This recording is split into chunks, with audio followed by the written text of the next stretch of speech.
Hey everybody, it's the Trout, and welcome to another episode of the Trout Show. Thanks so much for watching today. Let me ask you a quick question. What if you were a drummer in a rock blues band that everywhere you play, the crowds are huge, the shows are sold out, you do over 600 shows with one of the most famous rock blues artists that are out there, you even played to a sold-out Royal Albert Hall. Video was made of that show, and thousands of people watched it. Sounds like a dream come true, doesn't it? Well, it would be for most musicians. And it was for Bogie Bowles, the drummer for Joe Bonamassa for over 5.5 years, and also for Kenny Wayne Shepherd. Bogie, after 5.5 years of performing with Joe, said, "I need more in my life." And that's what this video is about. It's a story about Bogie, how he gave up that career to become a clinical therapist to help people. Imagine that. Going down the road of becoming and staying famous and the adulation of crowds to help people overcome their addictions. It's a great story, and it's very insightful. And I'd be honest with you, it's one of the best interviews I've ever done because Bogie was a great interview, but also he has a very intriguing story. So I hope you sit down and watch this episode because it's got a lot of information about the business of being in a band that travels all over the world and how Bogie continues to grow and help people become better human beings. It's a touching story. I think you'll like it. That's up next. Before you get there, if you like this episode, give me a thumbs up. If you like my channel, I'd appreciate you subscribe to it. So up next, Bogie Bowles. I gave up becoming a rock musician to help humanity. That's next on The Trout Show. All right, so let's start with something simple. Your name. Where did that come from? The patented joke is my dad was a shitty golfer, right? It's like that's the quick kind of like, let's get past that stuff. But actually, so my full name is Hargrove. And so it's Hargrove Bowles, and I'm the fourth. I didn't have a middle name. And where were you born? Where were you born? I was born in South Carolina in Greenville. I knew it had to be a southern state. Yeah, yeah. Ain't nobody in Chicago is named Hargrove, and they're not the third or the fourth. No, Yeah, that ain't happening. That ain't. But anyway, so when my great grandfather was born, the Methodist bishop was in town, and his name was Vivian Hargrove. And when he turned 18, my great grandfather walked to City Hall and promptly dropped Vivian. so he was Vivian Hargrove Bowles, and then Smart he became idea. Hargrove Bowles. Yeah, exactly. Yeah. But the last three of us had nicknames. My grandfather, he was the water boy on like a high school football team. Really? And the coach could never remember his name. I mean, who remembers the water boy, right? That's true. And so he said, my grandfather used to always say, Hargrove's kind of a mouthful. Yeah. And so he said, the coach would always be like, get the skipper to do it. And he became Skipper Bowles. And so he was that. My dad then adopted that later in his life. He was also called Skipper. But when I was born, they knew I wasn't going to go by Hargrove, and they gave me Bogie. That was the one over par. I wasn't exactly and who thought? What's interesting when you think about it. What did you end up doing in with your life? It fits perfectly with when you're a musician, right? I mean, come on. How many people change their names? Yeah. And who was I reading about the other day? And I thought, wow, that's name close to his real name. It's like, well, Tom Cruise. Tom Cruise's name is like, I don't remember what it was. It's like, it ain't even close. It's like, But so here you go. Bogie won. Yeah, he was almost par, but not quite. So yeah, exactly. And thank God he wasn't good enough to make me birdie. So when did you start? Did you start on the drums, or you started on something else when you were a kid? I started on drums. I banged around on piano, and there's pictures of me with a toy guitar and stuff, but those weren't pursuits. Those were more like aggravations for my parents. But no, I started on drums. It was probably about fifth grade when I really wanted to start playing, and MTV had really just exploded. Yeah. This would have been 82, 83. Yeah. And I just remember watching the when it had M on it, when MTV had music Well, on it it. had music, yeah, yeah, Yeah, yeah, because which they don't have anymore. yeah, Yeah. kids, it started as music television, you know. But so when that was going on, I just watched all those videos, and the drummers always looked A, like they were having the most fun, and B, Yeah. like they were the coolest dudes. And I mean, it was Rick Allen, it was Jeff Porcaro, Oh yeah. it was those guys, Yeah. Frank Beard, Oh yeah, that kind of Frank. stuff. And this is the kind of what I consider the second, you know, career of ZZ Top. This was, fuzzy guitars and spins and cars and shit. Yeah. And were you living in the Carolinas at that time, or Yeah, you? yeah. Yeah. I lived in Greenville, and I started with a band there. Some friends of mine, were all playing, the metal hits of the day. This is in Yeah. like 80, 85, 86, 87, and we had a ball and we really bonded. And I look at that and it's like these are three guys that I love dearly, even to this day. I Hmm. mean, as you do as teenagers, you have your differences. I mean, Oh one yeah. of them and I got in a fight, and he beat the shit out of me. It's like, it's like, I mean, I went to school like 2 days later, still with a black eye and a Black eye. broken. Yeah, you know. But he's still one of my best friends to this day, and Yeah. like his father passed, and when my father passed, we were at the funerals for each. We're there for each other. Yeah. Um, when I went to treatment, he sent me letters. I mean, all of those things. But the formative part of being in a band was so huge for me. Is just as far as like I think my own personal growth, finding purpose, feeling valued, all of that stuff. Um, and so that was really big. I just I love those guys dearly, and um, I But think a I couple tell of them. people this all the time. Until you get on stage, I just had this conversation with somebody the other day. Showed him some Uh-huh, new music I was recording. He's a drummer, not professionally. And I uh-huh, said, unless you're on stage, I said, there's nothing better than being on stage and you're melting with the crowd. yeah, And I said, what's even better if it's one of your songs you wrote and they're going crazy over it. It don't get any better than that. no, that's for And I sure. said, the worst part about playing for anybody really is it's short. You literally get up there, you're all hyped up. And I'm the ones you played, obviously, you're going to some 12,000 or 10,000 people, whatever it is. And you're ready. And then all of a sudden it's like the last song already. I mean, Yeah, it goes by so fast. yeah. I get asked every now and then. It's like, do you miss it? And I'm like, I miss that. Oh yeah. You can't I replace miss that. I miss the show. I miss the connection. I mean, the musician hang is that's an entity unto itself. Yes, sir. We're weird, we're quirky. Our humor really sits best with other musicians. It's Yes. that kind of thing. Yes, Um, sir. but I miss that, and I miss seeing new towns and things like that. But man, I don't miss the rest of it. I don't miss the other 20 hours of the day. It all sounds good. It's all great. And it's like, oh man, look at this video I'm in here and all this stuff. But then it's like you said, the other 20 hours. You're on the road, you got to get here, you got to go there, Yeah, and you pack your shit up and you got to unpack it here. I don't care how many roadies you do, you still have shit to do. You yeah. get in a hotel, you stay in a bus, or whatever, however you get there. If you're really big, you get in a plane, but you're never home. No, and that's it. It's not the 20 hours of that life. I mean, the submarine bus rides that you do, and it's not that is like such a tax. It's the being away, Yeah. you know. And really, what happened for me? I mean, we can kind of punch this in there, but I got in touch with the fact that I finally wanted a family, Mhm. and I didn't want to be the dad that was gone. Yeah. You know? But before that real kind of aha moment, I didn't want one because I knew I didn't want to be the dad that was gone, and I knew that I wanted music more than anything. Yeah. And after I had it in my life and as a profession for 20 years and had achieved, the level of success that I did, um, I said, okay, there's got to be more for me than being gone all the time and the bus stage hotel day to day.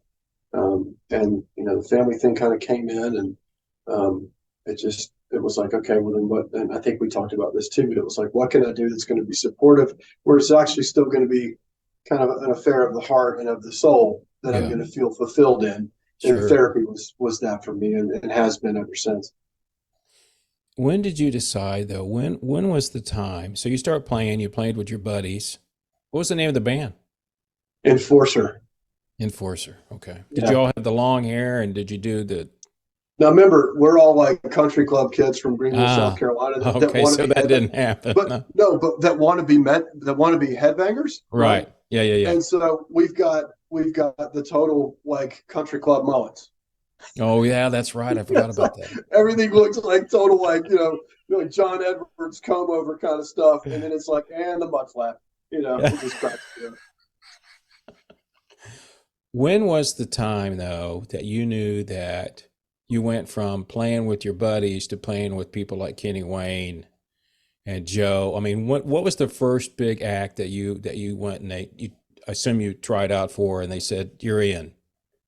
Um, so I played through high school with those guys. I got shipped off to a boarding school my 10th grade year because, I think my parents were just kind of over the dynamics and stuff and all Yeah. that. And I mean, Yeah. and my drug use was starting to escalate. They didn't really know at the time. Yeah. Um, but, so the attitude was going south. The grades were going south. We've got to get them into college and get them a promising future. So we'll send them to this school that's great for academics. Um, I ended up getting an advanced degree in drug use at that school. you know, Did you put a get a bunch of certificate? Do you get a diploma for that? put a bunch of kids in the middle of nowhere with some of their parents' money, and like, what do you think is going to happen if there's any kind of shenanigans? It's like Yeah. it goes Yeah. deep. And I don't blame that on the school. No, no, It's a no. I great understand institution, that. Yeah. and it really did. It upped my academic game. I got into the colleges that I applied to that I wanted, and everything. So it did its purpose. But there was an addict in me that was just ready to blossom that found its calling there too. Yeah. Um, so I played with one friend of mine was there for first year I was there, and we just played, just the two of us. He played guitar, and he got me into Zeppelin and Rush and all that stuff.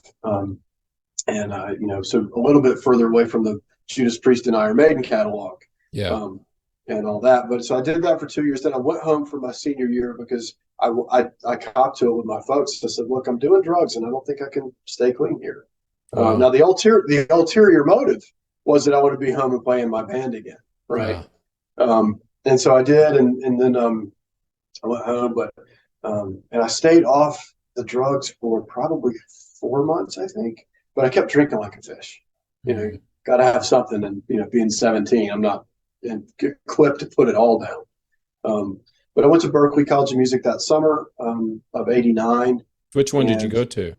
the performance the 5-week performance program, and it was great. I mean, being in Boston in the big city and like being I was going around to say, so players. you went to Boston, yeah, because they Yeah, got the Berklee. one. Yeah, Okay, yeah, um, okay.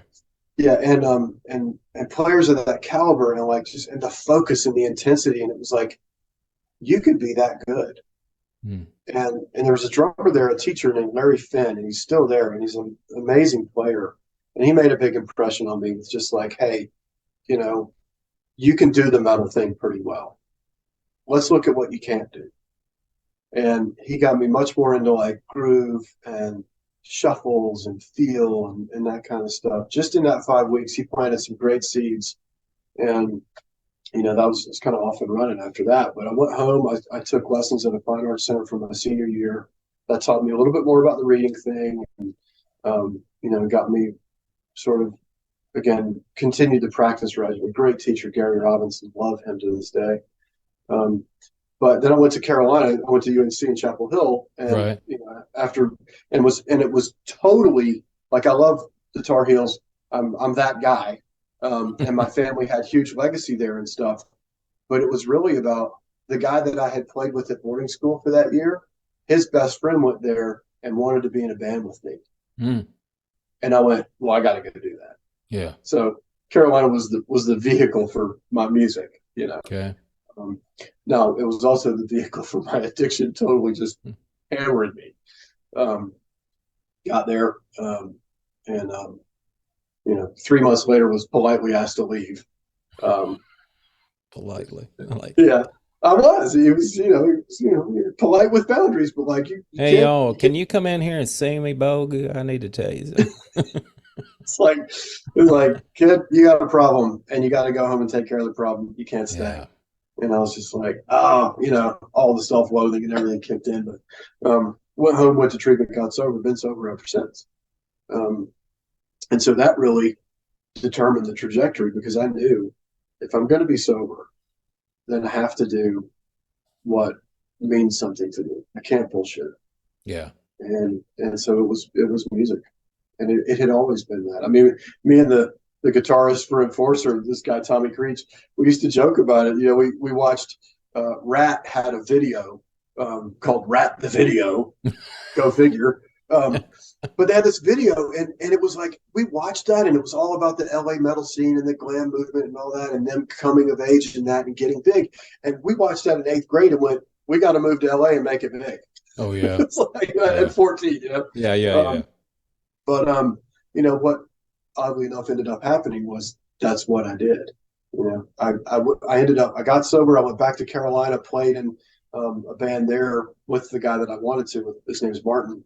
Right. And Martin and I, found two other guys that, again, we're all still close to this day. And so we toured up and down the East Coast, all the clubs, played a ton of frat parties, all that kind of stuff, but doing original stuff mostly. Oh, cool. Um, and had a great time with it. But again, sort of that to all the things, there was a season, and after 7 years of it, it Yeah. was like, okay, I think there's more than this, and we were in debt, from a bad vehicle purchase. I mean, it's like the curse of all local bands. Yeah. You invest in yourself and it goes to shit. Yeah. But we made a couple of records. We never really got over the hump either of like, when do we start drawing the big crowds? We Yeah. never got to, we could draw a good crowd, but not a Right. big thing. And that was something we had to contend with the whole time because we played original music and our stuff was a little left of center and all that. But And everybody um, wanted covers. It's like they do now. yeah. And I Now, mean, and the now it's people, all tribute. Give me a yeah, tribute band, but it's just you're yeah. still doing covers. Totally. And the people that loved us, and they're our friends, and it's so great. And every now and then we get whispers of like, when are y'all going to do like just that one-off reunion show? And I'm like, oh, that'd be interesting. See if I can even still pull it off. Um, but so when that ran its course, I really started feeling like I needed more from my playing. I needed to elevate my game. And Jeff Porcaro was one of my heroes for a long, long time. I wanted more of what he had. What better place to go and get it than from his dad in LA, who taught at LA Music Academy. Oh, I didn't know that. Yeah. Oh, wow. And so I went and studied there with Joe Porcaro and sorry. I Um, understand. well, and Ralph Humphrey, who just passed away a couple months ago. And Ralph changed everything for me, technically speaking. Just the way I hit the drum, the relaxed approach to playing, still having a big sound with a lot of volume, but not overworking. And I mean, every teacher there touched me in some way on a very deep level as a musician. Did you get to meet Um, Jeff? Did you ever talk to him? Did you see he him? passed away in '92, so by the time I went, he Oh, was he was already already gone. gone for 5 years. But you know what? His legacy with one song. Oh, Everybody knows oh, that. Everybody, if a drummer doesn't know how to play Roseanne yeah, Inning, that was the yeah, best groove song. I mean, as soon as you hear it, you're like, I know what that yeah. is. Well, not only that, I mean, his catalog is so vast. Yeah, he played him and his brother played all the time. I mean, his brother's still playing, Everything. but I yeah. mean, but the Boz Skaggs stuff. I mean, all of this, right? I mean, I was, and so I was in a hotel room. I can tell you where I was in Atlanta doing like Knockdown Smiling was the band out of Chapel Hill. Um, we were down there doing a recording session, our first one, big studio, and we were in the Knights Inn hotel, Oh my just killing gosh, I even time, know what they right? are. Yeah, yeah, Right. Just yeah, yes, shithole. Anyway, so yeah. we're in there, and we're watching CNN, and it comes on that Jeff has died, and I wasn't as steeped in him as I was or as I am, um, but I just went, that's a huge loss. Yeah. I knew how important to the musical community it was, and like just everything, and it was really after that that I started kind of going, just how big a loss is it? And I started researching and finding different things he played on, and Yeah, he was a you know, huge studio guy. Yeah, he played. I mean, And you know, the sad thing about it, people like that, it really wasn't until they became famous. And that was when they had Toto 4 was right around that same yeah, time in the 80s. But of course, that was yeah, after that. But that's when I started reading about him. And I started like, he played where? I mean, you just start seeing where and yeah, because as you know, studio people don't, they may show up on the liner notes or something, but yeah, you know, and then and do you figure, okay, as soon as I read that, I went, well, no wonder they're good. I mean, yeah. you don't do a studio musician and you suck. They hire you Right. because you're good. Because you're the best. Well, You and the know. same thing happened to me because when I saw Jimi Hendrix 3 months before he died. Yeah. So Wow. right before he died, and so when he died, I went to my best friend who was sat with me next to him, and the tickets were $6 for the best ticket in his house. He says, "I knew this was going to happen." You know, it was Yeah. just one of those things. You're like, God dang it, You dude! literally saw a shooting star. Yeah, I mean, come on. Yeah. Wow. And so so after that, so you're playing. Oh, so who did you run into? Oh, you were in. Okay, you saw when Yeah. Jeff Yeah. passed away at Atlanta. Okay, Yeah. at the Night's Yeah. Inn. But that really inspired me. And so I started researching all this stuff. And I remembered seeing his name. I mean, obviously, I saw him on the videos with Toto, Yeah. early MTV and stuff. But the first time I saw his name on a liner note was Decade of Steely Dan had FM, and he played on that track. Oh, I And didn't I know remember, that. yeah, and I remember reading that at boarding school and being like, "Who's that?" And I think somebody said, "I think that's Steve from Toto." I was like, "Oh wow, he plays in Steely Dan too. You can do that." Because John That's Bonham and Neil funny. Peart never played with anybody else. Yeah. Um, but anyway, so that was a real inspiration. So that's what moved me to go to LA Music Academy at the time. Now it's LA College of Music. Um, but yeah, man, I mean, it's Who so I go. was so where was the first big name that you joined? I I kicked around LA for about 5 years. Okay. Was in an original project there, a couple of them actually. Did some recordings that are to this day some of the favorite stuff I've ever played on. Oh wow. Um, yeah, Jeff Weitzman was a guy, and he just called me. Kind of, there's a musician's contact service, and he was kind of like a darker Tom Petty kind of vibe. Oh, Um, okay. and so he had me come in and record on his thing. Now, the first big gig that I had was a dude named Stevie Solace, and Stevie had played with Rod Stewart in the late '80s, and had his own career. And then right when I was graduating from LA Music Academy, he was auditioning people to go for a tour in Europe. And one of my teachers, and now a very dear friend of mine, Mark Schulman, who also changed tons of stuff about my playing, and this is a major lesson moment here. But he recommended me for audition, and so I went to Stevie and I got the gig. Mm. And then I proceeded to just get my ass kicked for like the next 6 weeks. It was like 3 weeks of rehearsals, 3 weeks in the tour, Oh yeah. and and I mean, well, let's call it what it was. I had skills. I had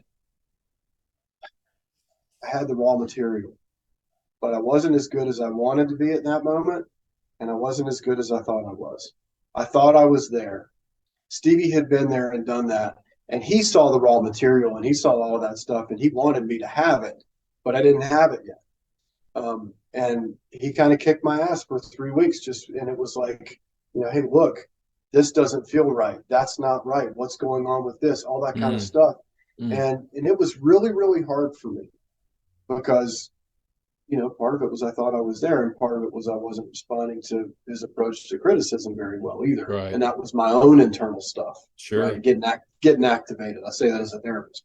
But I went home from that tour so beat up, just almost broken. Really, confidence was Mm. shot because I just felt like I couldn't do or play anything right. And my dream, wait, that was the overseas tour. That was and then and I went to shit. And I called Mark Schulman and I said, dude, I want a lesson, And he goes, yeah, you sound kind of beat up. And I'm like, yeah, it didn't go very well. And I went to Mark and I told him everything. And he goes, okay. He goes, yeah. He goes, I've played with Stevie. I understand he's real specific in what he needs. And, the delivery of information may not be the most gracious, Right. but whatever, that's kind of irrelevant. It was really about what was going on with me. Yeah. And so Mark said, hey, just sit down and play. And so I played, and after about 45 seconds, he waved me off, stop. He goes, first off, man, you play great. So to hell with all this other stuff. And I really needed to hear that in the moment. Yeah. I And understand. he said, that said, there are some things in your playing that you can clean up that are going to make a huge difference. He said, and it may have been that stuff that Stevie heard, but he couldn't tell you what it was because nobody's going to be able to tell you that but another drummer. He goes, but like you iron this stuff out, it's going to feel just that much better, just that much deeper.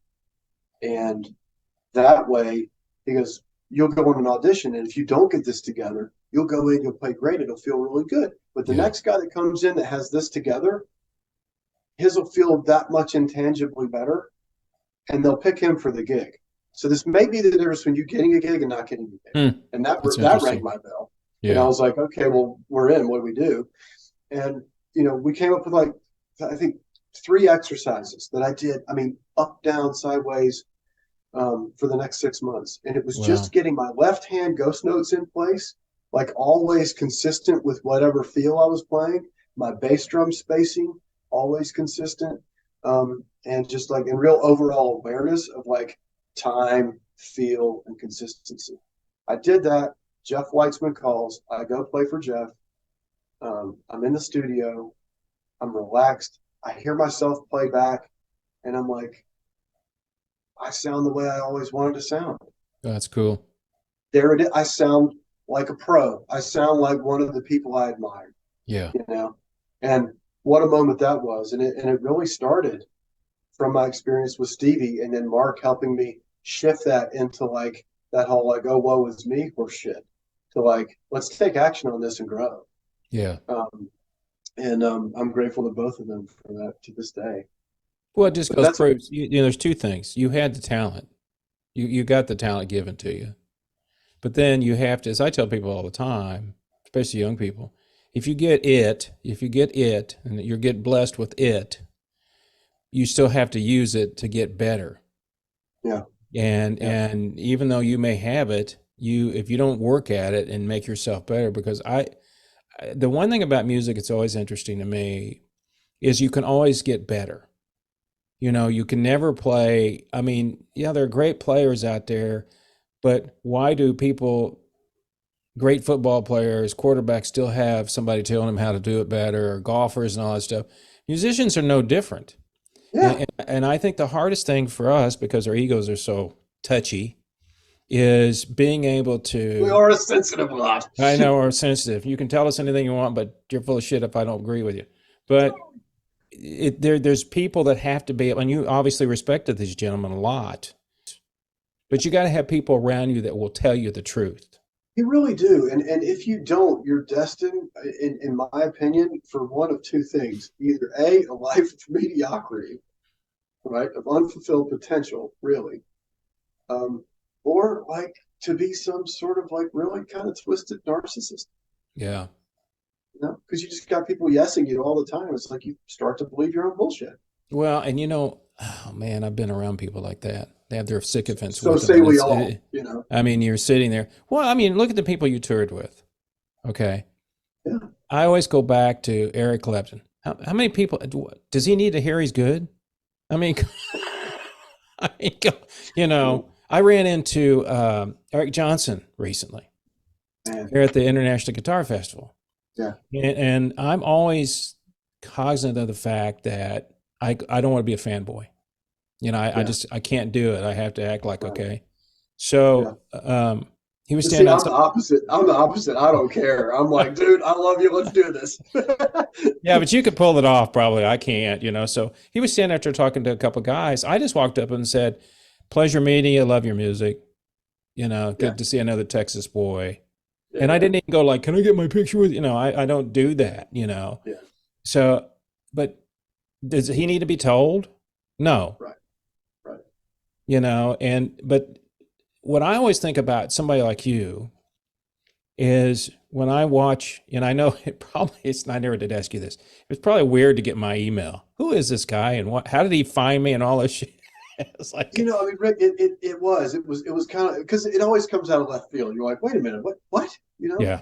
and all that. But I mean, it's happened a few times, and I'm grateful for it. You know, Well, you've had a great life. I mean, you're doing exactly what you want to do now, which is kind of cool, but which is really fulfilling for you because you have an addictive personality. I mean, that's obviously you do have that in my family too. But to me, when I see people of your ilk, so to speak, and playing at the level that you have played at, it's always harder to, it's what's the old saying? It's harder to stay at the top than get to the top. yeah, Because I can't imagine your former boss, Joe Bonamassa, sitting around going, well, what are we going to do now? I got another Grammy or I sold another million. I mean, it's just, and I know they don't even think about it anymore. I'm sure they just go, I just want to put music out. That's it. And if you get like, and that is Joe. He is driven in the most beautiful way to just, I want to say execute, but that sells it so short. It's like to manifest and to realize what's in him, you know? well, and the thing about watching him and I'm a blues guy, so all the great blues guys are almost all gone. Buddy guy's 85 now or something like that. This is his last tour. He said it is. I'm sure he's going to quit. He lost BB several years ago, and you have new ones coming up. Joe's kind of in that vein. Yeah. But that people are like the blues, there's a niche there. Yeah. And when I talk about people I speak with friends and I go, I'm going to interview so and so, and they may be really well known, they don't know who the hell I'm talking about. And it's like, and it doesn't bother me because I want to talk to them. I had a great conversation with Walter Trout back in January, and Such a great guy. well, and he's like, he said, it was a stranger. Do I know you? Your name's Trout. I said, well, yeah, but he says, I'm on the Trout show and my name's, I go, yeah, whatever. So it was kind of weird. It's actually, his wife does his manager. When was the moment? I ask people this all the time at your level. When was the moment you were sitting there playing drums or getting ready to start a concert and you're going, well, I can't really believe I'm here. I mean, do you remember that moment? Do you remember when that happened to you? You were sitting down, and I mean, it had to happen sometime. You just go, I got to pinch myself. I can't believe I'm playing here. Yeah, the kind of wow, check me out kind of moments. Yeah. I mean, a buddy of mine described it where he would just kind of look up at God and be like, wow, check me out. Like, how did we get here, No, more like, thanks, dude. Well, definitely that. And that was where, my friend. No, I knew what you meant. Yeah. Yeah, that's where Bob always kind of got to with it. But yeah, I mean, I have a handful that come to mind immediately. And one of them was with that first band Enforcer. Isn't that was funny? just we played. We were in ninth grade, and we went into a studio, made our own demo tape, sold the demo tapes at school, took that money to rent the room at the Shriners Club to do the gig, right? And it was that first gig there. Everything was firing on all cylinders. We were on it. The preparation had paid off. The crowd was into it. We had a ball. And there was just magic in the air for that stuff. And that lit me up like Christmas tree. And so that was certainly one of them. And then there were, plenty of others, some with Knockdown Smile. All of them, honestly, with everybody I've played with, there have been those moments. With Kenny, anytime we played Blue on Black, oh yeah, it was the first time I was playing a song with the artist that I had heard on the radio. That's got to be interesting. Yeah, that was like, wow, what an honor, Oh yeah.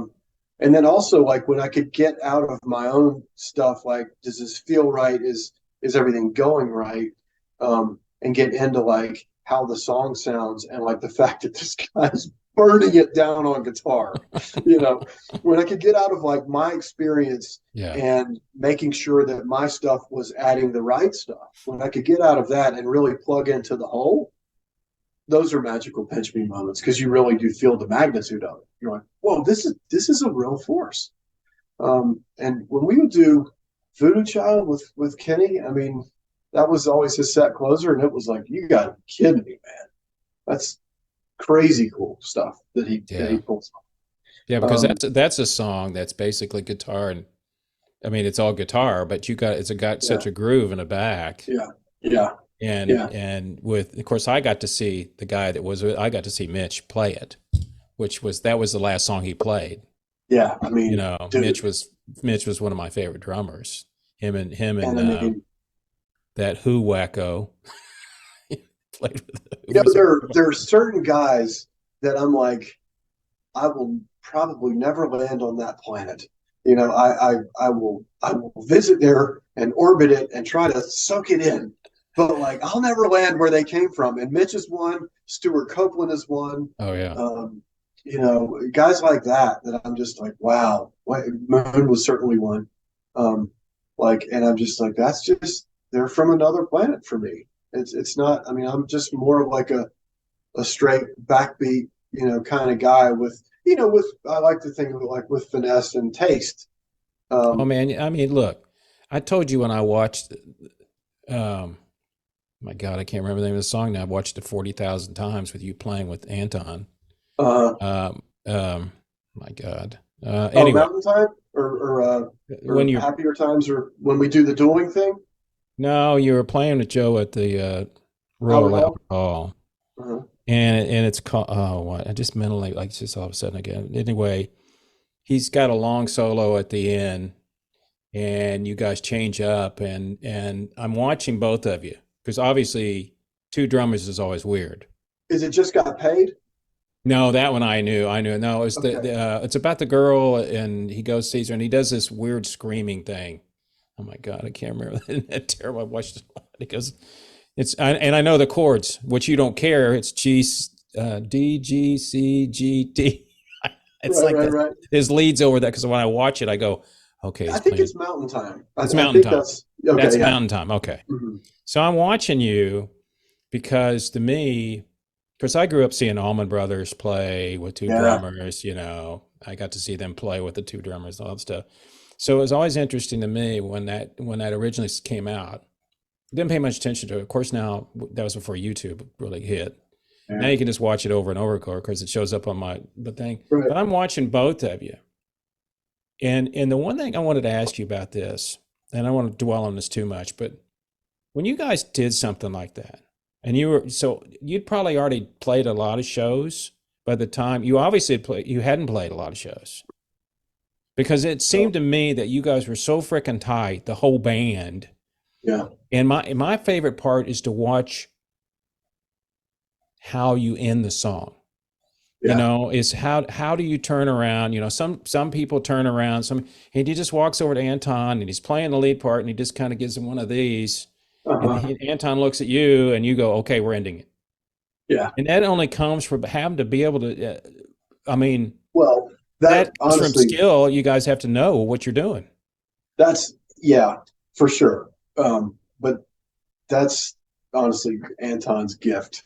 You know, he's one of those kind of otherworldly dudes too. Yeah. You know, he's so well versed in that supportive role. You know, which I mean, how would you not be? You'd have to be to get the Letterman gig. Oh, You yeah. know, um, so he's so well versed in that he can read it well. You know, he can read the situation well and all that. And you know, everybody kind of knew the core of us, Rick, Joe, Carmine, and I had been really in it for 600 shows together at that point, Wow. Damn. right? I mean, Yeah. just beyond crazy, right? Oh, So yeah. we had really been in it, um, and so the other guys that supported it, Anton had done a lot of the recordings, and so he knew it, and he knew that. And I was trying to cop his feel on the live stuff, Yeah. so that wasn't a hard gap to bridge for the two of us. Just listen to each other's listen to each other, stay out of the way, kind of rule number zero, don't be a dick. That Yeah, kind of yeah. stuff. Well, and you can't walk on each other because then it looks like you're Exactly. trying to show up each other. Yeah, you can't Yeah, walk on each other. that's the rule number zero thing. It's like, Yeah, come on, dude, let's serve the music. Don't play the drums, play the music. yeah, Um, and the horn section that came in, and all wonderful people too, just great guys, a great hang. That feeds the energy on the stage, you know. yeah. Um, but yeah, those moments are really like. So we rehearsed for a couple of days, and then we went and did 2 or 3 shows in the Netherlands at some festivals. Now, what nobody ever talks about, and I hope I don't get in deep shit for it. At one of those, in the song "Happier Times," Anton and I would trade fills, Hmm. and instead of, or actually, it was in "Just Got Paid." We would trade fills. Oh yeah, Um, because I remember that because she's doing a da da da da, and then you go da da da. Yeah, yeah, yeah. yeah, yeah. So we would do that, and one of those shows in the Netherlands, he took it out and lost me and the band, you know, and then it train wrecked, and it was like, oh God. Oh no. And yeah, and we did 3 shows. The first one we kind of hung on, and then the second one it train wrecked. And then I said, okay, that's never going to happen again. And I wrote out fills for us. And I took it to him and I said, I think this will speak well to what we're trying to do. Oh, so What do you you think? that way you both would. Okay, gotcha. Yeah. Yeah. What do you think? And he said, yeah, that sounds great. Cool. And so we synced it up. And then on that next night, we nailed it. And it was like, yes, that's perfect. And then the next gig, then we rehearsed again one more time. And then we did the Albert Hall gig.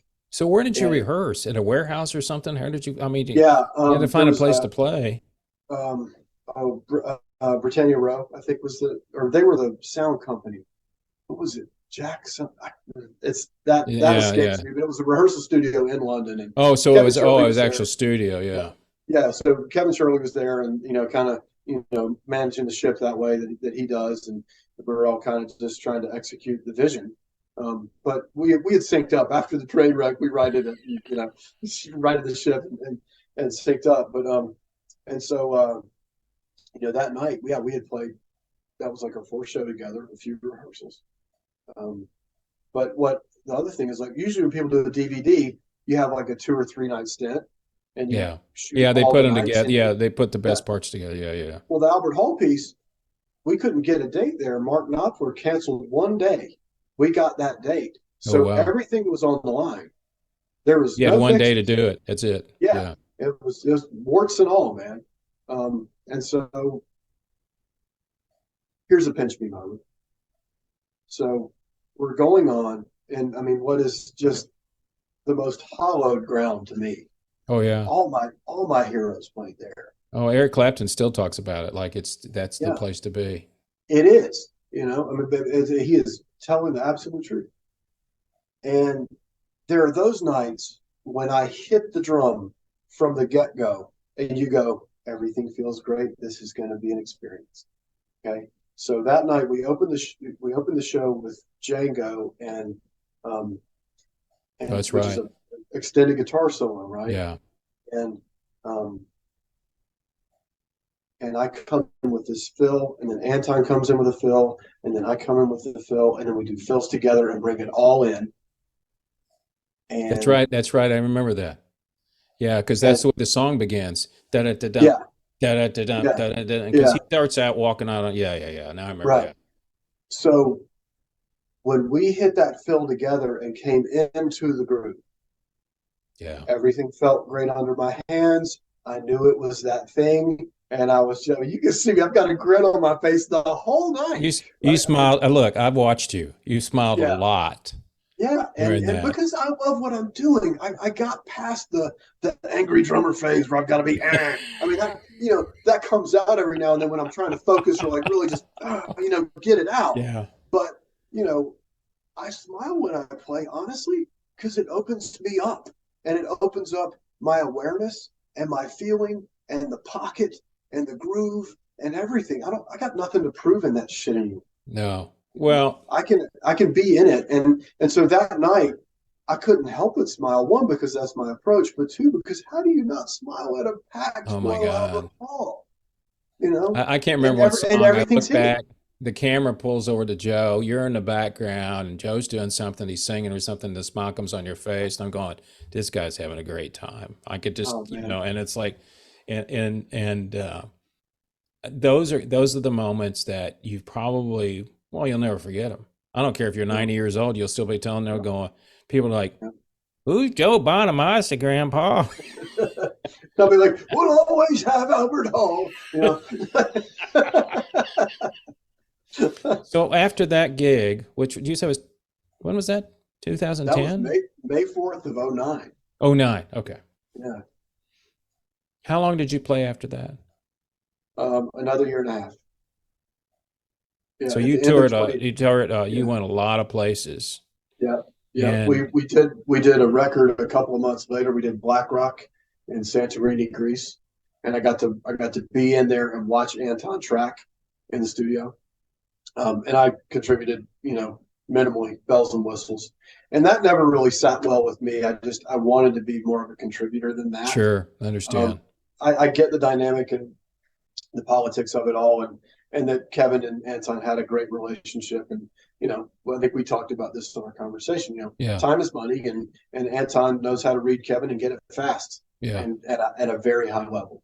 And so I tried to learn from that, as I try to do with anything that chaps my ass, you know, um, and get better about, and bring different things to the live show that I could and everything, But I and think, I love that one, experience. it was one of those things, and I'm sure this is what happened. Obviously I wasn't there, I wasn't a fly on the wall. So you go, who did you tell that it's over? Was it Joe you told? Or did you tell the Yeah, manager? So you went and told no, him. no, it was no. I had way more of a personal relationship with Joe than Yeah. to not tell him. Oh yeah, I'm sure, but I mean, yeah. Yeah. But and I love Roy. His manager was always good to me. Which not many people can say about managers in the business. Yeah. But yeah. So and because Joe hired me, Roy did not hire me. So I met Joe with the Kenny tour. It was a year, and we did the last 2 months of that was opening for BB King, and Joe was the other opening act, and that's how we met. Oh wow. And we just bonded, hit it off, mutual respect, all that kind of Yeah, stuff. yeah.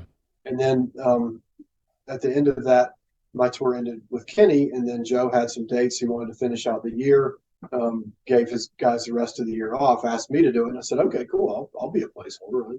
Everybody's looking for a gig." Yeah. And so I went into that thinking I'm just a placeholder, and it turns out I found out during that placeholding thing that he didn't give him the rest of the year off; he let him go. Mm. Um, and But there wasn't ever any mention about me coming on.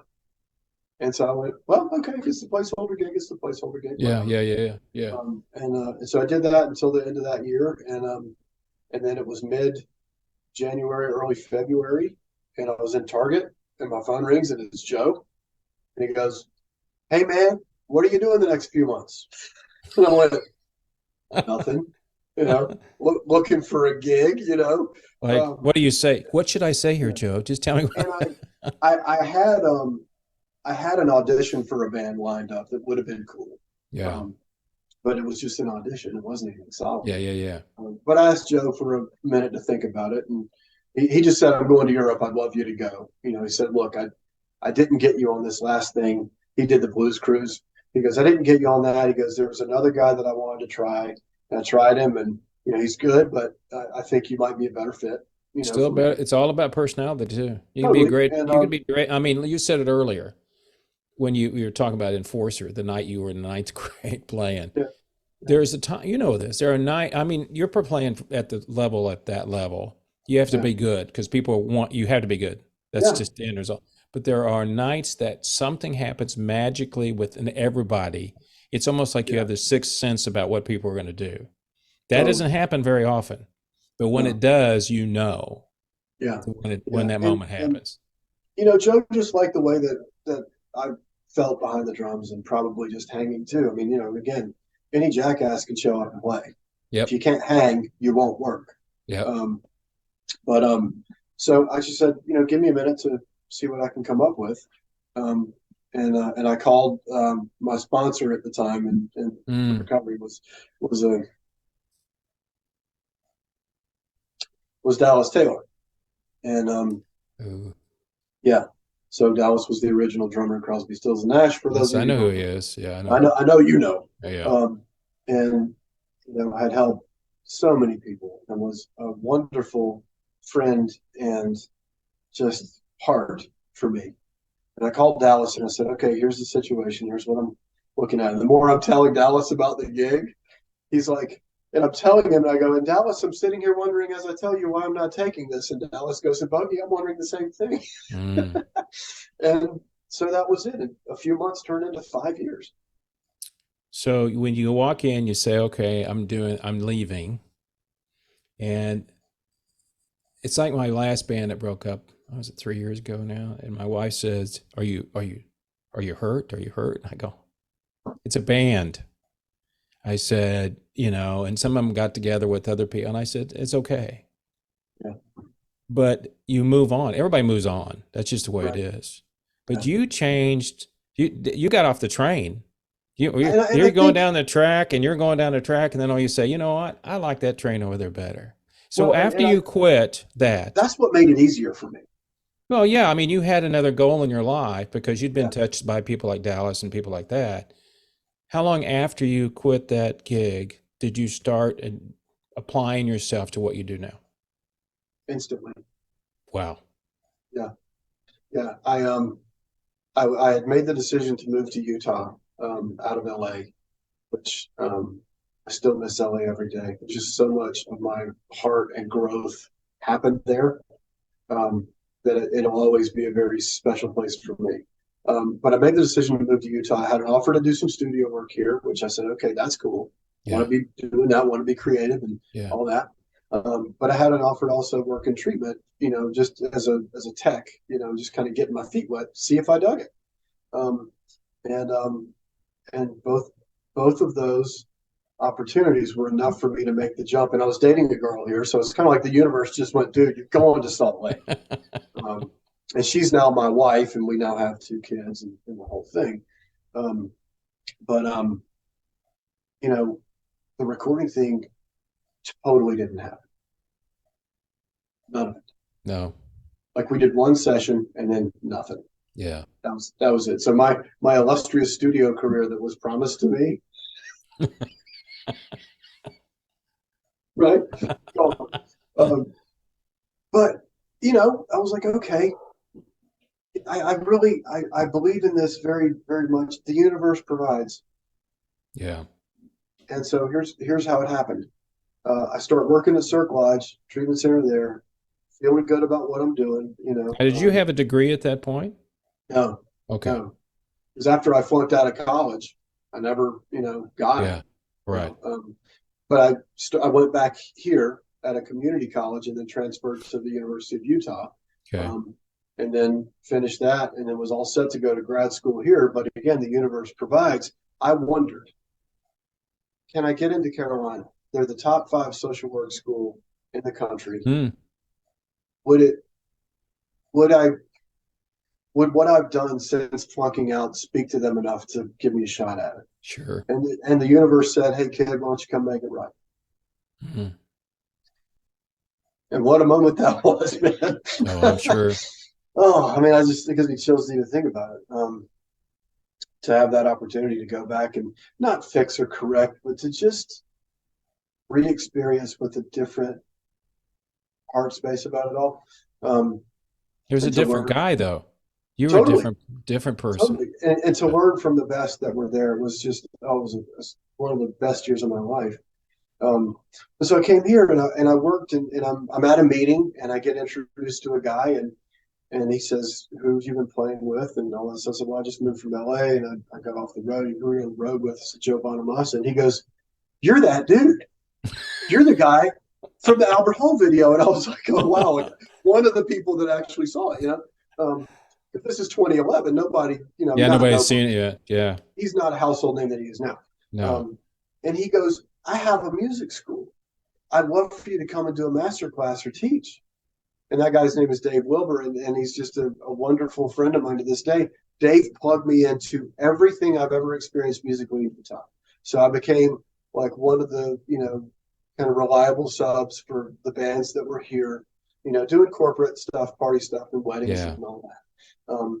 And so I got to still play, and I met a really, honestly, a great class of players lives here too, but they're also high caliber human beings. And so I get to Mm. play music I love and respect with people I love and respect with people that love and respect me, which has always been my dream, Yeah. and I got that in LA too. And so I still have that outlet to this day because of my connection with Dave, just in a random thing. And we're going And to I go in the sometimes wonder if studio that stuff is really random. very much. I look back I totally on, agree with that.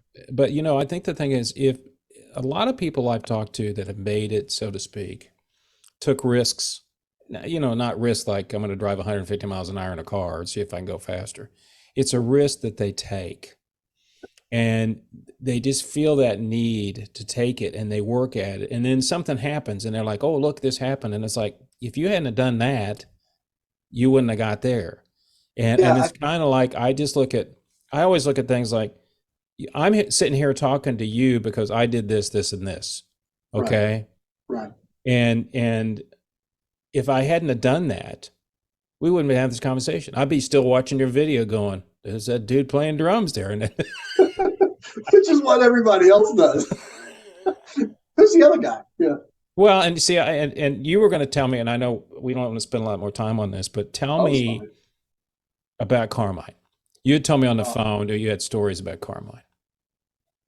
so when I was with Stevie Solace, the bass player in Rod Stewart's band, when Stevie was in Rod's band, was Carmine. Oh, I did. Oh, that's right. He did play with him. He's So played with a lot of people. Yeah. tons. And so Yeah. I had heard about Carmine tons. And then he came to one of our, before he was in Joe's band, he came to one of our gigs and I met him there. And he was just this kind, gentle soul, just, just a good dude. And I loved that. And then he came on in the band and he was a great hang. And it was just, as much as we connected on stage, we were more connected off Off stage. stage. That's cool. You know? Because, I mean, those dudes, so there's my home group in LA is this group of guys, and they're all like, not all, but most of them are entertainment industry folks in recovery, and we all really connect as humans, not as, about what we do. Right. Um, but that group and Joe and Rick and Carmine walked me through one of the hardest, if not the hardest time in my life, which was my divorce from my first wife. Mm. And they just showed up for me.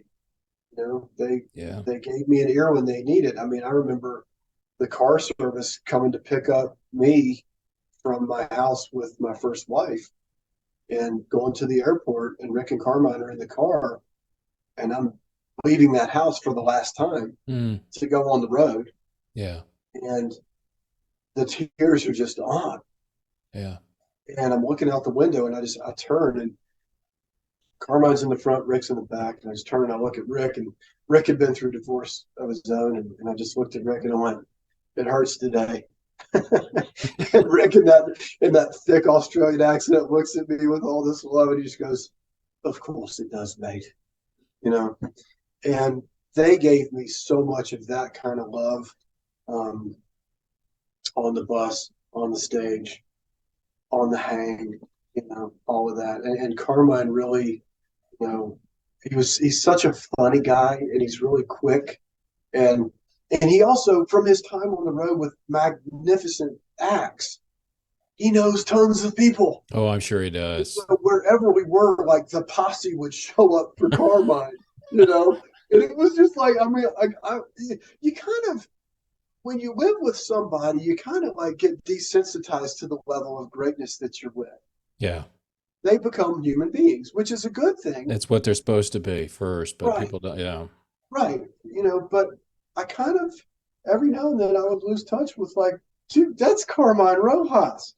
And then he would just kind of flash the brilliance, not in an ego way, just because Yeah. it's who he is. He is. Yeah. And that's not about like, oh, these people come to worship him. I'm talking about with his playing or with his heart. Well, they like him as a person. Totally. to you, you've seen so much of that, but now your relationships are different. They're with individuals.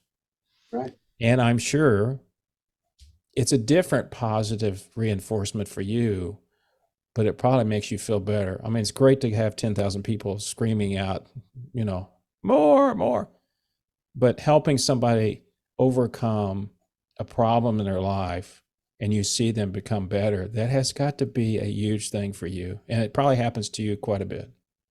It does. I mean, look, it comes with its heartaches and headaches, Oh, I'm sure. obviously. Yeah. But yesterday on the way home, I got a voicemail from a guy that we discharged that wasn't, doing what he needed to do here. I'm not in the business of taking people's money just to keep them here. Correct. Yeah. It's all kinds of messed up. But so we discharged him, and I always have mixed feelings about that because I'm like, is this the thing that's going to light a fire in somebody, or is this just is we one more stop on the path to destruction? Yeah. And he's got 15 months sober. Mm. And thanks for all you gave to me was in there, and even though I kind of didn't want it at the time, and some acknowledgement of his struggle with that, because it is struggle. I think defiance is kind of like labeled or mislabeled sometimes. I mean, it's what they're in is struggle. It looks like defiance, and it may be defiance, but it's born out of struggle. Yeah. And that's where this kid was. And, to get that from him, it was just like, even in the quote unquote misfires, it made a difference. And that's really why you do what you do. Yeah. Thanks again, brother. You Got take it. care. Be well, take man. care Thank of yourself. you so much. All right. Take care. Bye-bye.